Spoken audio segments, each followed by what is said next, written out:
Hi, my name is Brad Hillhouse, and I thought I would do a quick tutorial video for you on identifying parts of the rear suspension on a C3, which is 1968 through 1982 Corvette.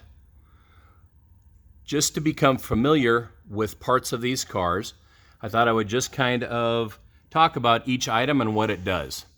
This car is just an everyday driver. It's not a judged car, but it's still a car that we can use to help you identify parts for when you're on the judging field. On this particular car, we're looking at the driver's rear side. And so some of the important components we can talk about are the rear leaf spring. The spring is consisted of multiple plates of spring steel. They are separated by these black plastic rubber liners. The rear spring is connected to the control arm, swing arm, which is up here, but I'll show you the connection first. It uses a long bolt that comes from the top through the swing arm, down through the spring, through the rubber bushing, or sometimes called the isolator, through a large washer, and then it's installed and held in place with a locking nut. In this type, it's called a castle nut because it has these little notches cut out of the sides, and a cotter pin goes through it to secure it to make sure that it doesn't fall off. Moving forward, we have the what's called the half shaft. It could also possibly be termed the axle shaft, because what this is doing is bringing power from the differential, which is the rear end of the car, differential, that distributes power to each side of the car. Portions of the half shaft they're called half shafts because there's one on each side of the car, and so instead of like the older cars that you had a solid axle, this has a short, independent, a miniature drive shaft, if you will, on each side.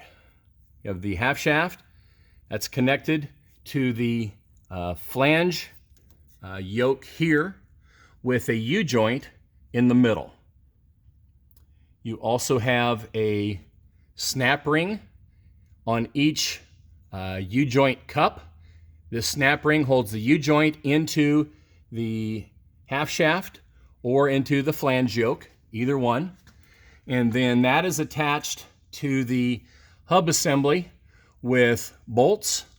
And this particular unit is called a French lock. And that acts as a way to keep the bolt from loosening. Instead of using lock washers, they used a bendable piece of metal that once the bolt was torqued to specifications, these little metal ends were bent over, and that locks the nut in place. Moving forward, this entire assembly here,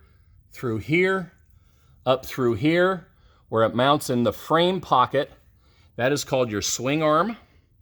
And as the car goes over bumps, that goes up and down. The control to keep that in place is both the spring, the leaf spring, and you also have a shock absorber. That shock absorber is bolted to the body up higher, and that keeps this swing arm from moving around so violently over bumps. The shock absorber helps absorb the shock. The shock absorber is held to the lower shock mount, which goes here. It's connected with a inverted washer and a special long nut. And then that comes through the bottom of the spindle. It goes through the